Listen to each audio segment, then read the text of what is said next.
Tirumala laddu very important. కానీ అన్ని మతాల్లో మనకి ఏంటంటే చర్చ్, దర్గా ఇవి ఉన్నాయి.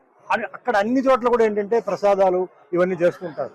ఇప్పుడు వాళ్ళ ఆరోపణ ఏంటంటే దాంట్లో యానిమల్ ఫ్యాట్ అనేది మిక్స్ అయి ఉంది అని చెప్పారు. సరే, కొందరేమో చెక్ చేసాం ఉందంటున్నారు. సరే, ఉందనుకుంటే మరి అక్కడ ఉన్న బోర్డు వాళ్ళు ఏం చేశారు, అక్కడ ఉన్న ఒఫీషియల్స్ ఏం చేశారు?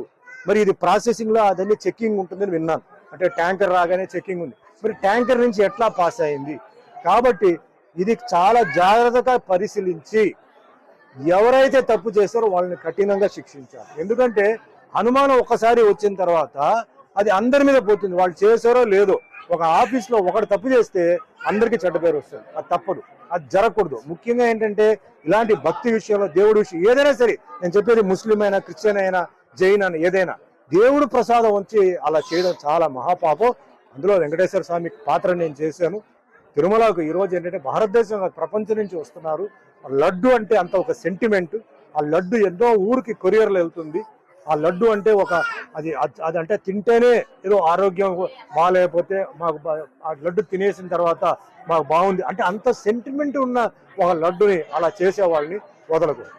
దీనికి నేను చెప్తున్నాను, దీనికి ఎంతైనా సరే అదే మాదిరిగా ఇప్పుడు ఎన్నో బిల్లు పాస్ చేస్తున్నారండి.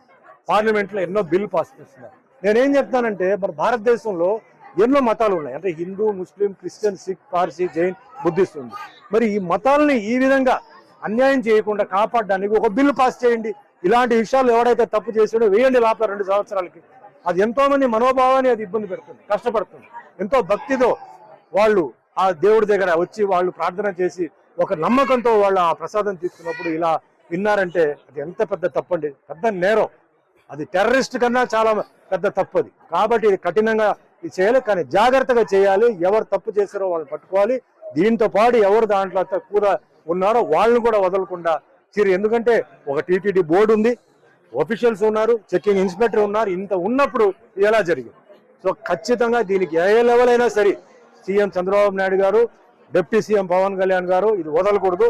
ఇది ముఖ్యంగా హిందువులకి చాలా ఒక అవమానం, హిందూకు చాలా వాళ్ళ మనసుని దెబ్బ కొట్టినట్టు అవుతుంది. కాబట్టి ఇది ఖచ్చితంగా ఫాలో అప్ చేయాలి, దీన్ని వదలకూడదు. ఎవరైతే చేశారో వాళ్ళని కఠినంగా శిక్షించి వాళ్ళని ఏం చేయాలో ఖచ్చితంగా చేయాలి. దానికి నా సపోర్ట్ ఎప్పుడు ఉంటుంది. అసలైన తొలి వెలుగు.